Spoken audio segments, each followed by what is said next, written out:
Here's how I'm able to get clients consistently every single month for my online coaching business without having to DM 50 people a day or have a VA or an appointment setter inside of my inbox pretending to be me, or even having to run paid ads or really any of the things that the gurus tell you that you have to do. And so in this video, I am not going to give you the here's the one funnel that you need and you should secretly I'm just trying to sell my shit and you should buy from me. No. It's like you are like if you're watching this channel, if you're watching this video, you already know I have an education and consulting business. I don't need to try to sell it to you. You're either gonna vibe with me and want to work with me if I can solve the problem for you, or you're not, and that's okay. But what I want to show you here is what actually has worked for me and why I don't DM 50 people a day like they say you're supposed to. Why I don't have a VA or an appointment setter anymore. I used to, and I'll explain why I don't anymore. Have one working in my DMs trying to book sales calls for me, and why I am not relying on the kind of gimmicks and the tactics that a lot of the industry tells you that you need to have. And so first and foremost, let's go back just a handful of years. In 2019, I had grown my a brick and mortar gym from basically nothing. When I say basically nothing, I had $200 in the bank account and I didn't even have a car at the time. I would ride around hosting a boot camp with I was on a bicycle and I had a backpack with some weights and some cones. And I basically took that and $200 in my account and I ended up growing a fitness center in South Florida in one of the most competitive marketplaces. And I did it through a combination of networking, just getting to know people in the community, speaking, running paid ads, and a lot of things. An accumulation of things helped me grow that gym to a base of around 300 members. We were able to serve over 3,000 people during that time. And then in 2019, I transitioned and I started going more online. And then, of course, COVID came. And when COVID came in 2020, I started to just go fully online, sold the gym. And what was working in 2019 to 2020, and I want you to really pay attention to, I don't know how long you've been in business watching this. Maybe you've gone through the whole before COVID and after COVID online. Maybe you haven't. Maybe you started in the last couple of years. But I could tell you right now what was working in 2019, 2020, 2021, heck, even in 2022, like tactically speaking, it's not that it doesn't work anymore. It just takes so much more volume, right? So like in 2020, I would say we had probably a base of about 100 clients in my online fitness business. And I had an assistant coach helping me. I hired an appointment setter, and my appointment setter was in my inbox pretending to be me, booking calls. And we would book like 10-minute triage calls, and then we would book 60-minute sales calls. And so basically, how it looked is I would post content. We would DM anybody that liked my stuff. People would ask for lead magnets on call to action style posts, things like that, right? We would DM them, we would book them onto a 10-minute triage. If they qualified, we'd send them an application, we'd send them to a VSL page, video sales letter, and then they would get onto a sales call with me. And then on that sales call, I would either close or not close. And then I eventually delegated the 10-minute triage calls to my setter. That worked for a season, but I started to feel like, man, like it was burning me the heck out. I was stressed out all the time. I felt inauthentic, to be honest. I never really felt good with having an appointment setter or having somebody in my inbox that wasn't me, pretending to be me. It just felt like I was starting the relationship off with any client and it never really sat right. But I remember like my business coach at the time was like, this is what you got to do. Like, you got to do this. And so I just listened, being a good old student, right? I was like, I'm going to listen. I want to build this business. And I was ignorant to the fact that there's other ways that you can go. I know it sounds silly in hindsight, but I was ignorant to the fact that there's other ways that you can actually grow a business and you don't have to follow one path, especially if it doesn't align with what you feel your zone of genius is. And so fast forward later in that same year, I fired the appointment setter. I started to do way more live videos. That was something I was already doing at the time. I doubled down on it and I started to do a lot of live videos, master classes, trainings. I just doubled down on what I felt was my zone of genius, my skill set. And it turned out that I was getting so many clients because of me doing videos. And so it became more inbound. I started getting a lot more inbound DMs, people saying, hey, dude, I really like your videos. really helpful. Tell me more about how I can work with you. And unbeknownst at the time, I was uncovering a system which I'm going to talk to, but I was just like, why? I didn't know why this was working. And, you know, fast forward a little bit, I figured out that it worked because of messaging, number one, because people do videos, people post content all the time, and their messaging is unclear, it's confusing. People might, maybe they're just saying words because they think they're supposed to say it, and it doesn't really land with their dream clients, with their ideal clients. Their content doesn't actually convert. This is why I don't have a big audience. I'm not trying to chase vanity metrics. I know I'm not trying to chase followers or likes or any of that stuff. I'm trying to chase resonance. I want resonance with you. If you resonate with my stuff, I want to create a deeper relationship with you. I want my content to help you and actually get you results. And I would rather have less clients, have less followers, have a less of an audience, but have deeper transformation with them, whether they work with me or they don't work with me. The messaging is the most important part. It's like, are you speaking to your dream clients? That's what I didn't know at the time. I was like, why are my videos working so well? So fast forward to 2021, I had a guy named Leo who was part of a mastermind I was in. He said, hey, dude, can you tell me what you're doing to get clients? At the time, I was doing some DMs still, but I didn't have an appointment setter anymore. And I was just going live. I was doing videos. I was hosting master classes. I was doing what we call these conversion content campaigns. And I was like, I don't really know what I'm doing, dude, but I'm happy to try to, like, I have no course on this or anything. I was still running my fitness business at the time, but I was like, I'm happy to show you what I would do. And he's like, dude, yeah, for sure. And so we just literally got on Zoom calls and I just walked him through what I was doing. And he went from like 1.5K. He had some months where he did like 8K or so. But when he started working with me, he was at 1.5K, cash collected in his business that month. And he went up, I think the next month he did like 26,000. And then maybe it was a little bit less. I think it might have been like 16 or 17,000. And then he did $33,000 the following month. And I was just like, holy crap, I guess I do know what I'm talking about. And then word spread, and then another guy named Alex Solomon hired me, and then I helped him with very similar results. And then within about 8 weeks, I now had this like offer that I now made $140,000 off this offer. I didn't even have a course for it. I had nothing. Just people were like, tell me what to do. And so I would get all these health and fitness coaches on a call, and we would just be like, I would just be showing them how I was making money and getting clients so easily from video. And it was such an amazing time. And none of it was about like, you got to go DM 1,000 people or any of that stuff, because that's what I wasn't doing that. And I was getting clients. And so now let's kind of jump into today. And so we are in 2025. We're in this era of AI, let's just leave it there with AI. Like, information was already a commodity before AI. And now with AI, it's like people can get information, anything that me or you are teaching, in the matter of seconds. No longer does it freaking matter if you know how to help them lose 20 pounds. Like, they can learn that if they want to on ChatGPT. They don't need you. If you want to learn how to build a business like mine, you can learn like the strategies and tactics on ChatGPT. But why people are going to hire people like you and I, and here's why: it's because of resonance and because of perspective. When people hire me, I co-create with them. ChatGPT can't help you do that. ChatGPT can't help your clients do that. I'll co-create with people. I will give them my perspectives. I will shortcut their time. And that's what people pay for. It's education. It's consulting. It's coaching. It's having somebody that believes in them, right? That has somebody that's going to tell them the truth, even when it hurts. That's what people pay for. They're paying to get out of the problem they're in. They're paying for the dream outcome that you're going to help lead them to that aspiring identity that you're going to help get them to. They're paying for your unique perspectives. Like, ChatGPT can't give that to anybody. They're paying for you, for your wisdom, right? They're paying for that person that's going to actually challenge them, hold them accountable, that's going to push them. They're paying for speed, for shortcuts. You see? And so, like, when you can articulate that really well in your content or your marketing, whatever you're doing, and you could just be you, it starts to make things more inbound.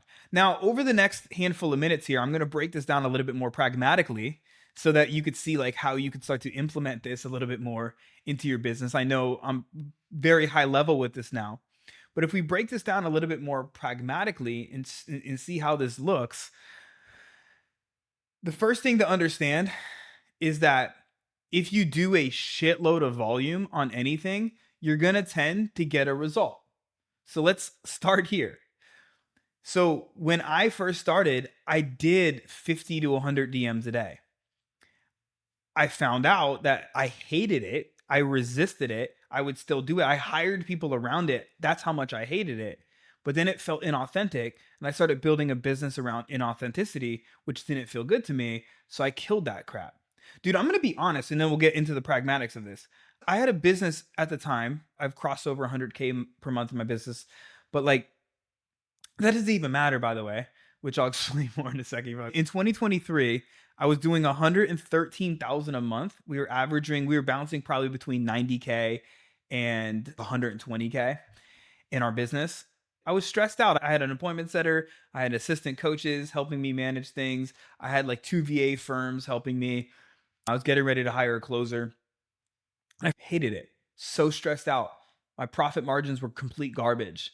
And I literally now it's just me. It's a VA and it's a part-time video editor that helps with like the YouTube videos and stuff like that. And that's it. That's all I have. And my business is not like the profit margins went up from like probably like 30 to 40% to 90%, maybe even 92%. If I'm not counting like investing in mentorship and consultants and stuff like that I still hire, masterminds and stuff that I'm in. If I took away those expenses, it's probably about 92% margins, maybe even 95% if I think about it. So that plays into the profit margins. But without that, it's about 90, it's between 92 and 95%, which is pretty damn good if you ask me. Like, it's awesome. But anywho, so pragmatically, how this looks, I just want you to know that I've been there, I've done that, is what I was trying to say with that. I had this business on this amazing track record and I shut it all down. I burned it all down because I wanted to build a business around my strengths, around what was authentic to me and my values, not just because I was chasing ego and I was chasing the stressful ass bro scaling type business. And so pragmatically, let's go into it. How does this look? So firstly, if you want to get more inbound leads and you want to shut down having to DM people, having to have fake appointments, like appointment setters and all of this stuff, heck, even if you don't want to get onto sales calls, messaging is number one. You got to be able to say the right thing in the right way to the right people. When you could say the right thing in the right way to the right people, and in terms of copywriting, even in the right order, right? If you put your hook down in the middle of your copy, it's going to sound stupid. Or if I start it, like if you do the hook in your video in the right. And so it's like, you got to have it in the right order, right? You want to make sure you're going hook, you've got storytelling, you're dropping the insights in the lessons, you may be demonstrating some type of social proof, and then you have a call to action, right? So your messaging is key. Right thing. Are you speaking to the right person, first of all? Are you speaking to the person's like biggest problems? Like tangibly concrete speaking, like get specific. Are they like to the symptoms that are actually going on in their life today? You see, most coaches, they speak to what they know people need, but not what people think they need or they want, right? It's like, does that make sense? It's like when I was in weight loss, let me even put an example here today. I just want to tell people, man, if you just learn how to freaking communicate better and like speak from authenticity and passion, it's gonna like you're gonna crush. And inadvertently, that gets them leads. But like people don't want to hear that, right? People want me to be like, here's the content strategy that's gonna show you how to get inbound leads. And while both are true, one is what I want to say to people because it's kind of like what it's like beneath the fluff type stuff, It's what people are seeing in the marketplace, right? So if you're helping people with weight loss and you're like, you just need habits. Yeah, it's true. And people do need habits. But what people are seeing in the marketplace is this weight loss pill, this weight loss hack, this one routine, right? And so you don't have to like join those kinds of people, but you have to be aware enough that that's what people are aware of. And so you just have to meet it in the middle and you have to speak to the thing that they're actually paying attention to. And then you introduce your new way. Does that make sense? And that's the other part of good messaging. And that's what will help you get more inbound leads is you having a big idea or a unique mechanism or some kind of unique solution that is your way of doing things. And it's going to help a lot of people start to get curious especially when they feel like you can articulate the problem better than they can, they're going to automatically assume you have the solution. And when you can introduce your unique way of doing things, your unique mechanism, however you want to call it, people are going to be like, I'm interested in that. And that's going to get you more leads. At the time, I was articulating the problems around stubborn belly fat. And then I had what was called the stubborn fat solution. So they were like, I'm super curious, tell me more. And now, in part, that helped me get a lot of inbound leads. So I have a program called the In Demand Coach, where I show people how to become fully booked out online health and fitness coaches. Literally, I show them how to build a wait list of clients to where that's how in demand they are within their sub niche, because I've done it and I've showed now hundreds of people how to do it. And in order to become in demand, you got to start to create demand. And demand isn't about being the most popular person on the internet, like many people would like to believe. Anybody can do it. Anybody can create demand. It's about perception. It's all perception. It's like it's smoke and mirrors, to be honest. And this doesn't mean it's inauthentic or manipulation. And here's the difference between a con man and an amazing coach. And I heard this from an old mentor of mine named John. He said a con man is, well, the difference between the two is a great coach is going to have a back end product. That's awesome. A con man's just going to sell you some shit and then peace out on you. And so the tools we use to get people to buy into our stuff are one and the same. A con man might manipulate you, where a coach is going to influence you to take the action that you know you should take. Does that make sense? And so we have to intentionally create that demand. And I do this through conversion content campaigns. And so a conversion content campaign is built around really good messaging, to where you want to make sure you have a really good hook that's going to entice and compel people. You want to have a really good story or some kind of unique angle to the campaign. And then you want to have a great call to action. And typically the call to action in any type of conversion content campaign is going to lead them to a masterclass, a workshop, some kind of VSL. It could be a direct promotion. I mean, there's multiple ways depending on the client that I'm working with, or even within my business, I'm typically doing it to some kind of masterclass or workshop. But I have clients that will do it to a challenge, or they'll open up promotions and stuff like that for their businesses. That's the basis of it, right? And when you do this great, you're now not just on this content hamster wheel, but you're actually intentionally creating demand from your content. And then the third piece of this, staying on the content wheel here, is we want to stay diverse with our content. And so typically I teach people how to run these conversion content campaigns at least once a month. Some brands that are really trying to amp up a little bit will do twice a month, but once a month is pretty good for most coaches. So you want to do some content will be, let's go through the 4 buckets, right? We have connection content, we have influence content. So connection content's like, it's about sharing your values, your beliefs, maybe even your lifestyle. Influence content is what I call mob, addressing mistakes, objections, beliefs, and basically using storytelling to shift people into your way, what you believe to be true, your unique mechanisms, things like that. And then you have authority content, which is you demonstrating social proof and thought leadership that you're the authority. And then there's conversion content, call to action driven content. And as long as you're just being authentic and you're being you and you're sharing good stories and you have great messaging and you're staying diverse within those content buckets, you're going to do pretty damn well with it. And then the last piece of this here, from a pragmatic standpoint of like how, I go about getting clients from this, is having a conversion system in place. And so like, you notice everything that I'm talking about is basically a system. We have a system for messaging. There's a system for content. There's a system for conversion. Without a system, you can't have predictability. And this is why people have to rely on volume. They have to do, in fact, there's this one of my buddies who has a mindset company. He, looking at his data, he has to do 300 outbound DMs to get one client. And he's fine with that. But I'm like, damn, that seems like a lot of work.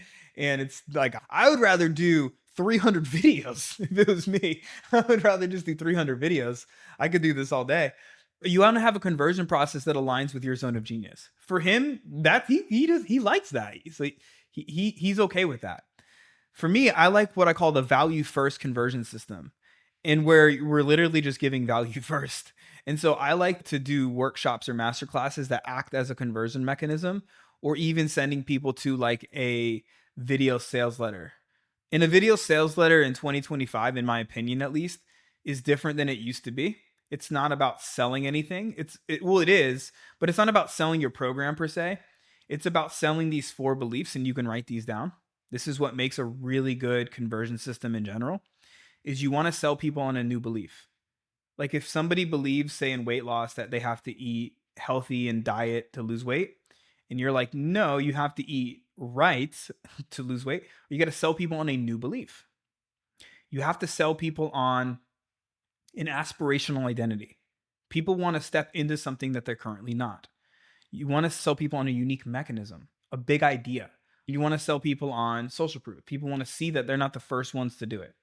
When you can do all those sells, and you sell in your VSL through storytelling, great social proof, really being able to articulate the problem so well to them and showing them that you have a unique way of doing things and getting them that result, that's what makes it convert. And so whether you're doing a VSL, you're doing master classes, you're doing workshops as that conversion, or sales calls, whatever it is for you, you want to have some kind of value first way where you can sell people on these ideas. And in doing so, you're going to give them a lot of value. You're going to give them new insights, new ahas, new epiphanies, all of these things. And that's really what the value comes down to. Like, this is why if you're stuck in the grind right now of doing how-to based content, you're teaching most of the time, you probably have to do a lot of outbound. But if you kind of switch more to this attraction-based marketing thinking, the inbound marketing thinking, to where you're dialing in your messaging, you're just saying the right words, you're hitting the right psychological triggers, you put a content system in place to where we can run at least one conversion content campaign a month that allows you to intentionally create demand for your content, for your long form content. And then we stay diverse with the content. So again, we're hitting the right psychological triggers, and we put a conversion system in place. Like, this is what works. And one last note on this, and I did a video on this before, is Google did a study that showed that on average there had to be 7 hours of video consumption, or content consumption rather, before somebody was ready to make a purchasing decision. And I can't remember what the price of the product was. I think it was like $500 or more, which I'm sure everybody, if you're watching this, you probably are selling something for $500 or more. And what they found was that when people are just consuming like reels or short form content, it takes an incredible amount of time. So this is why things like YouTube or master classes or podcast or hosting workshops works so much better for conversion, because people get to consume the long form content from you, especially when you're doing all of the other things that I said right. So hope you found this video helpful. Let me know down below. Otherwise, let's get out there, make some money, change some freaking lives. Peace.